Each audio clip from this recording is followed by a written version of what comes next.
नमस्कार दोस्तों, मैं हूं उमंग गुप्ता और आप देख रहे हैं क्रिकेट फैक्ट्स। क्रिकेट सिर्फ एक खेल नहीं है, ये एक ऐसी कहानी है जो हर कुछ सालों में अपना किरदार बदल लेती है। एक समय था जब क्रिकेट की दुनिया साफ बटी हुई थी। कुछ टीमें बड़ी मानी जाती थी और कुछ को सिर्फ एसोसिएट नेशन कहकर मैदान तक सीमित रखा जाता था। लेकिन 2026 का T20 वर्ल्ड कप इस सोच को पूरी तरह चुनौती दे रहा है। आज सवाल ये नहीं है कि कौन सी टीम ट्रॉफी जीतेगी, आज सवाल ये है कि क्या क्रिकेट अब सिर्फ फुल मेंबर टीम्स का खेल रह गया है। यूएसए का भारत को लगभग हरा देना, नीदरलैंड का बड़ी टीम को मात देना, स्कॉटलैंड का सरप्राइज करना और नेपाल का इंग्लैंड को आखिरी ओवर तक घसीटना, ये सब महज इत्तेफाक नहीं है। ये संकेत है कि क्रिकेट की पावर अब नाम से नहीं, नर्व्स और माइंडसेट से तय हो रही है। और इस बदलते क्रिकेट की सबसे इमोशनल, सबसे खतरनाक और सबसे अनदेखी कहानी नेपाल ने लिखी है। एक ऐसी टीम जिसने हारते हुए भी दुनिया को दिखा दिया कि अब एसोसिएट नेशन मैच खेलने नहीं आते, मैच पलटने आते हैं। आज की इस डॉक्यूमेंट्री में हम बात करेंगे उस मैच की जहां इंग्लैंड जीता जरूर, लेकिन क्रिकेट ने मान लिया कि नेपाल अब छोटा नहीं रहा। एसोसिएट नेशंस अब सीखने नहीं, सिस्टम तोड़ने आए हैं क्रिकेट की दुनिया। लंबे समय तक एक तयशुदा ढांचे में चलती रही। कुछ देश थे जिनके नाम से ही डर पैदा होता था, इंग्लैंड, ऑस्ट्रेलिया, इंडिया, पाकिस्तान। और फिर कुछ देश थे जिन्हें देखकर लोग कहते थे, अच्छा खेल रहे हैं, अनुभव मिलेगा। यही शब्द था, अनुभव। एसोसिएट नेशन को जीतने का नहीं, सिर्फ अनुभव लेने का हक दिया गया था। लेकिन 2026 का T20 वर्ल्ड कप इसी सोच के खिलाफ सबसे बड़ा विद्रोह है। अब एसोसिएट नेशन मैदान पर फोटो खिंचवाने नहीं आते, अब वो नेशनल एंथम के बाद सीधे मैच को कंट्रोल करने आते हैं। और अगर आपको लगता है कि ये अचानक हुआ है, तो आप क्रिकेट को सिर्फ स्कोर बोर्ड से देख रहे हैं। असल कहानी इससे कहीं गहरी है। एसोसिएट टीम्स क्यों बदल गईं? सबसे पहला बदलाव आया एक्सपोजर।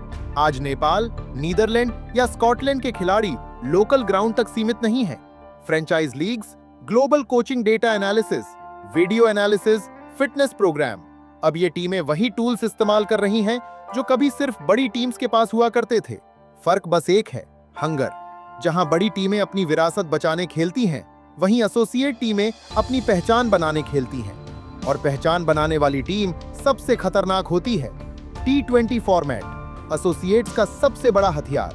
अगर ये टेस्ट क्रिकेट होता तो शायद फर्क दिखता, लेकिन T20 ये फॉर्मेट ही ऐसा है जहां एक ओवर गेम पलट देता है, एक कैच इतिहास बदल देता है और एक ओवर थिंकिंग मैच हार दिला देती है। T20 में नाम नहीं चलता, T20 में माइंडसेट चलता है। और एसोसिएट टीमें यही बड़ी टीम्स को मात दे रही हैं, क्योंकि उनके पास खोने को कुछ नहीं है। जब ऑलमोस्ट विन भी डर पैदा कर देता है। यूएसए ने भारत को लगभग हरा दिया, नीदरलैंड ने बड़ी टीम को हरा दिया, स्कॉटलैंड ने सबको चौंकाया। लेकिन नेपाल का केस अलग है। नेपाल सिर्फ लगभग में ही पहुंचा, नेपाल ने मैच को पूरी तरह अपने हाथ में लिया।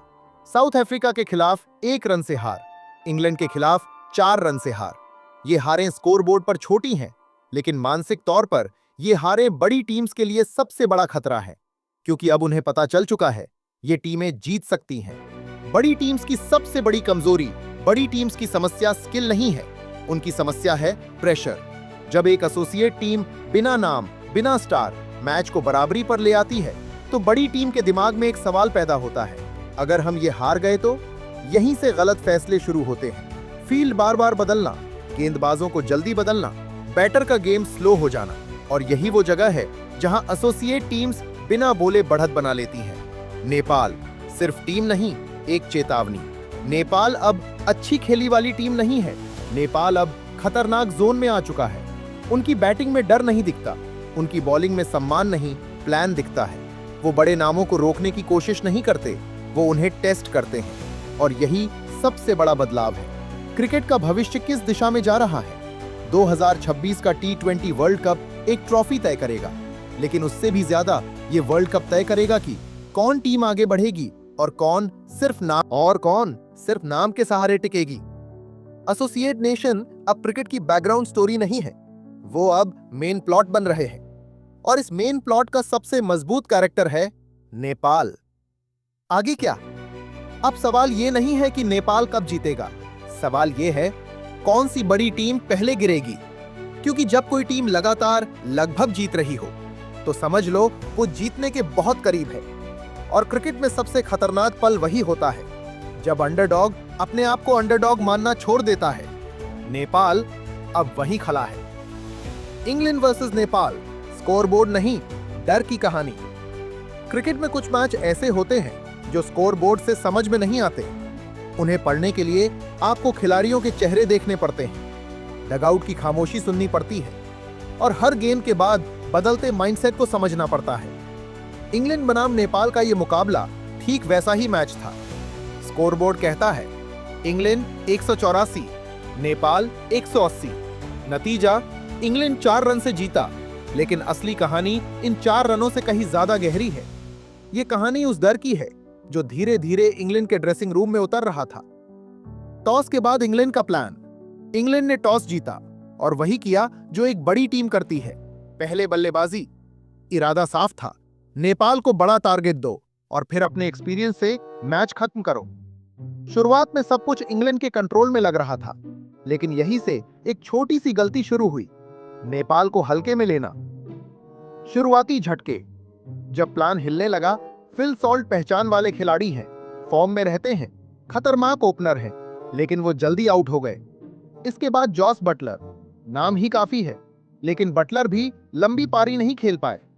यहां पहली बार इंग्लैंड के प्लान में दरार पड़ी, क्योंकि जब आपके 2 सबसे बड़े नाम शुरुआत में ही पवेलियन लौट जाएं, तो रन भले बने, कंट्रोल हाथ से निकलने लगता है। नेपाल की गेंदबाजी, नाम नहीं, नियत। नेपाल के गेंदबाज किसी बड़े पोस्टर का हिस्सा नहीं है, लेकिन उनकी गेंदों में एक चीज साफ दिख रही थी, नियत। लाइन साफ, लेंथ सटीक और हर गेंद पर सवाल। ये गेंदबाज इंग्लैंड को रोकने नहीं, उन्हें सोचने पर मजबूर करने आए थे। और जैसे ही बड़े बल्लेबाज सोचने लगते हैं, T20 में वही सबसे बड़ा खतरा बन जाता है। मिडिल ओवर्स, रन बने लेकिन राहत नहीं। हैरी ब्रूक और विल जैक्स यहां इंग्लैंड के लिए अहम साबित हुए। उन्होंने रन बनाए, पार्टनरशिप बनाई, स्कोर को सम्मानजनक जगह तक पहुंचाया। लेकिन मजेदार बात यह थी, 184 रन बनाने के बावजूद इंग्लैंड का बॉडी लैंग्वेज कभी भी रिलैक्स नहीं लगा। क्यों? क्योंकि नेपाल ने कहीं भी मैच छोड़ा नहीं। हर ओवर के बाद इंग्लैंड को लग रहा था यह स्कोर शायद काफी नहीं है। 184 रन, बड़ा स्कोर या झूठा भरोसा? T20 में 184 कागज पर अच्छा स्कोर है, लेकिन सवाल यह है किसके सामने? अगर सामने डर कर खेलने वाली टीम हो तो 160 भी काफी है, लेकिन अगर सामने डर हट चुकी टीम हो तो 200 भी कम पड़ सकता है। नेपाल उस दिन डरी हुई टीम नहीं थी और इंग्लैंड ये बात जानता था। चेस शुरू होता है और दबाव बढ़ता है। नेपाल की पारी शुरू हुई, पहली कुछ गेंदों में ही यह साफ हो गया कि यह टीम सरवाइव करने नहीं आई। शॉट साफ थे, रनिंग पॉजिटिव थी और सबसे जरूरी, चेहरों पर डर नहीं था। यहीं से इंग्लैंड की चिंता खुलकर सामने आने लगी। फील्ड बदली गई, बॉलर जल्दी बदले गए, कैप्टन बार बार डगआउट की तरफ देख रहे थे। ये सब संकेत थे मैच हाथ से फिसल रहा है। नेपाल का आत्मविश्वास, यही असली फर्क था। नेपाल के बल्लेबाज हर बॉलर को उसके नाम से नहीं, उसकी गेंद से जज कर रहे थे। आर्चर की स्पीड, रिस्पेक्ट लेकिन डर नहीं। वुड की पेस, चुनौती लेकिन घबराहट नहीं।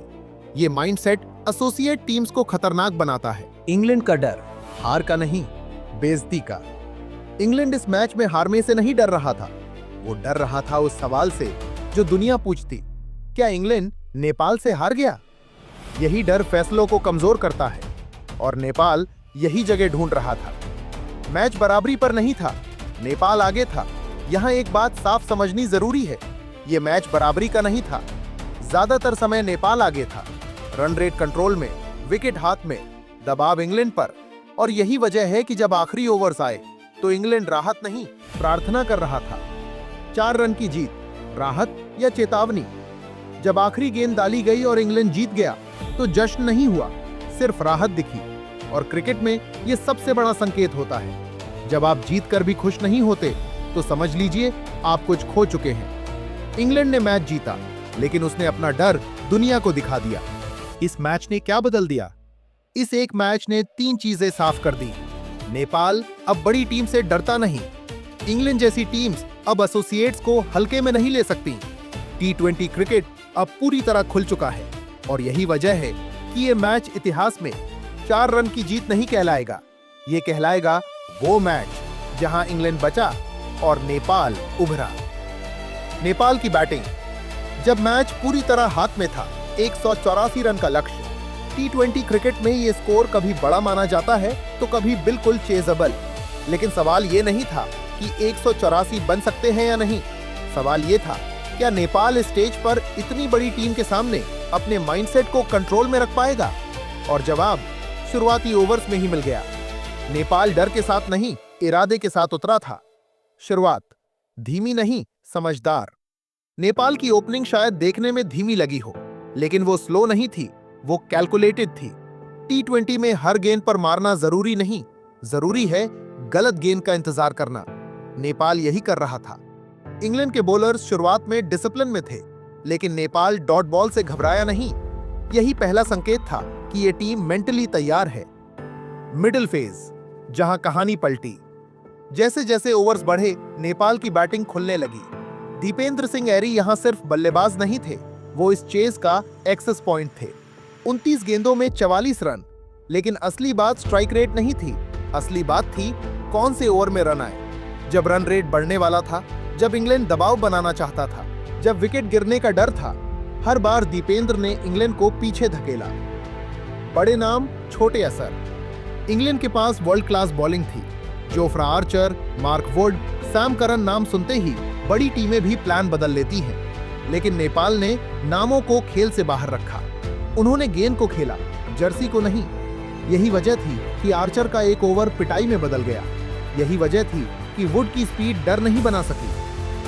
19 गेंद 46 रन। यही मैच पलटा।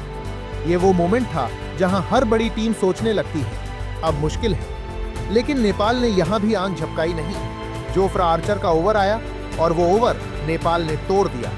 बाउंड्री, दबाव और फिर बाउंड्री। 19 गेंदों में 46 रन। ये सिर्फ स्कोर नहीं था, ये इंग्लैंड के दिमाग पर सीधा हमला था।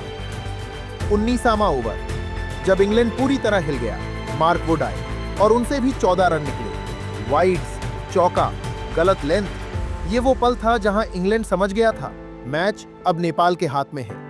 डगआउट में कोई बोल नहीं रहा था। कप्तान की आंखें ग्राउंड पर नहीं, भविष्य पर टिकी थीं। आखिरी ओवर से पहले जीत हाथ में थी। अब समीकरण था 10 रन 6 गेंद। विकेट हाथ में, सेट बल्लेबाज स्ट्राइक पर। टी20 क्रिकेट में इसे जीत नहीं कहें तो क्या कहें? और यही वजह है कि यह मैच इतना दर्दनाक बना। कहां से फिसला मैच? यहां आकर नेपाल हार गया। बॉलिंग नहीं, बैटिंग नहीं, स्किल नहीं, हार गया एक्सपीरियंस में। आखिरी ओवर में शॉट्स नहीं बदले, सोच बदली। पहले सिंगल, फिर डॉट, फिर प्रेशर। और टी20 में प्रेशर सबसे बड़ा दुश्मन होता है। लोकेश और उम्मीद। लोकेश कवर पर थे, नॉट आउट थे। स्ट्राइक रेट बेहतर था। हर फैन को लग रहा था ये मैच अब यहीं खत्म होगा। लेकिन क्रिकेट भावनाओं से नहीं चलता। क्रिकेट चलता है एक गेंद की गलत सोच से, और वही हुआ। इंग्लैंड नहीं जीता, नेपाल हारा। ये लाइन कड़वी है लेकिन सच्ची है। इंग्लैंड ने मैच जीता जरूर, लेकिन नेपाल ने ये मैच खुद के हाथ से जाने दिया। और यही बात इस मैच को इतना बड़ा बनाती है। ये हार क्यों खतरनाक है? क्योंकि ये हार नेपाल को तोड़ेगी नहीं, ये हार उसे सिखाएगी। और जो टीम इतना करीब आकर हारती है, वो अगली बार इतिहास बदल देती है। Last overs, pressure and experience. Match जहां सच में हारता है। क्रिकेट में कई मैच बैट से नहीं हारे जाते, कई मैच गेंद से नहीं जीते जाते। कुछ मैच ऐसे होते हैं जो सिर्फ दिमाग में हारते हैं। इंग्लैंड बनाम नेपाल का यह मुकाबला ठीक वैसा ही मैच था। क्योंकि जब आखिरी ओवर शुरू हुआ तो स्कोर बोर्ड नेपाल के साथ था, मोमेंटम नेपाल के साथ था, और भीड़ की सांसें भी नेपाल के साथ चल रही थी। लेकिन फिर भी नतीजा इंग्लैंड के नाम गया। क्यों? क्योंकि आखिरी ओवर में क्रिकेट नहीं खेला जाता, वहां एक्सपीरियंस खेलता है। आखिरी ओवर का सच। टी20 क्रिकेट में 6 गेंद 10 रन, ये कोई मुश्किल समीकरण नहीं है। ये वो स्थिति है जहां बड़े बड़े मैच हर साल जीते जाते हैं, खासकर तब जब विकेट हाथ में हो और बल्लेबाज सेट हो। लेकिन यही नेपाल के लिए सबसे बड़ा टेस्ट शुरू हुआ। प्रेशर अचानक क्यों बढ़ गया? यहाँ एक मनोवैज्ञानिक सच है। जब आप पूरे मैच पीछे से खेलते हैं तो दबाव धीरे धीरे बढ़ता है, लेकिन जब आप पूरा मैच कंट्रोल करने के बाद अचानक जीत के करीब पहुंचते हैं तो दबाव एक साथ गिरता है। नेपाल के साथ यही हुआ। जीत सामने दिख रही थी, इतिहास बस एक ओवर दूर था और यही सोच सबसे भारी बन गई सैम करन। गेंदबाज नहीं, दिमाग। सैम करन ने यहां कोई जादुई गेंद नहीं डाली, उसने कुछ और किया। उसने सोच बदली, लेंथ बदली, एंगल बदला और सबसे जरूरी, बल्लेबाज को सोचने पर मजबूर किया। यहां अनुभव बोला। करन जानता था, अगर मैं विकेट नहीं भी लूं, बस टाइम खा लूं, तो मैच निकल जाएगा। और वही हुआ। गेंदें नहीं, सेकंड्स खत्म हो रहे थे। आखिरी ओवर में नेपाल ने गलत शॉट्स नहीं खेले, लेकिन उन्होंने गलत टेम्पो चुन लिया। सिंगल डॉट, फिर प्रेशर, और T20 में जब सेकंड्स तेज भागते हैं तो हाथ कांपने लगते हैं। नेपाल के बल्लेबाज यहां स्किल से नहीं हारे, वो घड़ी से हार गए। अनुभव का अंतर यही दिखता है। इंग्लैंड ने ऐसी परिस्थितियां दर्जनों बार खेली हैं। फाइनल्स, नॉकआउट्स, वर्ल्ड कप, उनके लिए ये नया नहीं था। नेपाल के लिए ये पहला बड़ा क्लच मोमेंट था और यही फर्क 4 रनों में बदल गया। कप्तानी का दबाव। आखिरी ओवर सिर्फ बल्लेबाज नहीं खेलता, कप्तान भी खेलता है। फील्डिंग सेटअप, बॉलर से बातचीत और हर गेंद के बाद बदलता माहौल। इंग्लैंड यहां काफी शांत दिखा, नेपाल यहां काफी भावुक। और क्रिकेट भावनाओं पर नहीं चलता। हार जो बताती है कि टीम कितनी बड़ी है। कई टीमें ऐसी हार के बाद टूट जाती हैं, लेकिन कुछ टीमें यहीं से बनती हैं। नेपाल की बॉडी लैंग्वेज मैच के बाद हार मानने वाली नहीं थी। वहां गुस्सा था, वहां आंसू थे, लेकिन डर नहीं था। और यही भविष्य की सबसे बड़ी निशानी है। इंग्लैंड की जीत क्यों अधूरी लगी? मैच जीतने के बाद इंग्लैंड ने जश्न नहीं मनाया, क्योंकि वे जानते थे ये जीत उनकी ताकत का सबूत नहीं थी, ये उनके अनुभव का सबूत थी। और जब आपको सिर्फ अनुभव से मैच जीतना पड़े तो समझ लीजिए आपका कंट्रोल जा चुका है। नेपाल ने क्या सीख लिया? इस एक ओवर ने नेपाल को 3 बातें सिखा दी। आखिरी ओवर स्किल का नहीं, सोच का खेल है। जीत सामने दिखे तो टेम्पो और धीमा रखो। अगली बार भावनाओं को नहीं, प्लान को खेलने दो। और यही सीख उन्हें अगली बार जीत दिलाएगी। ये हार क्यों जरूरी थी? क्योंकि बिना ऐसी हार के कोई टीम बड़ी नहीं बनती। नेपाल अब लगभग जीतने वाली टीम नहीं रहेगा। नेपाल अब जीतने की जिद वाली टीम बनेगा। और यही बड़ी टीम्स के लिए सबसे खतरनाक संकेत है। क्रिकेट में कुछ हारे टूर्नामेंट से बाहर कर देती हैं, लेकिन कुछ हारे टीम को इतिहास में पहुंचा देती हैं। नेपाल की ये हार 4 रनों की नहीं थी, ये हार 4 सबक की थी। सबक कि मैच सिर्फ स्कोर से नहीं जीते जाते, सबक कि आखिरी ओवर में हाथ से ज्यादा दिमाग चलता है। और सबसे बड़ा सबक कि अब नेपाल सीखने वाली टीम नहीं रही। आज इंग्लैंड जीत गया, लेकिन उसने ये भी समझ लिया कि अगली बार इतनी राहत नहीं मिलेगी, क्योंकि जो टीम साउथ अफ्रीका को 1 रन से डराए और इंग्लैंड को 4 रन से हिला दे, वो टीम किसी भी बड़े नाम के लिए खतरे की घंटी बन जाती है। नेपाल अब एसोसिएट नेशन नहीं है, नेपाल अब एक सवाल है जो हर बड़ी टीम से पूछा जाएगा। अगर आज नहीं हारे तो कल क्या होगा? और जिस दिन नेपाल आखिरी ओवर में सोचना छोड़ देगा, उस दिन कोई ये नहीं कहेगा कि ये अपसेट था, उस दिन कहा जाएगा ये होना ही था। मैं हूं उमंग गुप्ता और आप देख रहे थे क्रिकेट फैक्ट्स। अगर आपको लगता है कि क्रिकेट अब बदल रहा है, अगर आपको लगता है कि अंडरडॉग्स अब कहानी लिख रहे हैं, तो इस वीडियो को शेयर कीजिए, क्योंकि अगली बड़ी हेडलाइन शायद वही टीम बनाए जिसे आज भी छोटा समझा जा रहा है। क्रिकेट फैक्ट्स, जहां क्रिकेट सिर्फ खेल नहीं, कहानी बन जाता है। मिलते हैं अगली वीडियो में, तब तक के लिए जय हिंद, जय भारत, वंदे मातरम, धन्यवाद।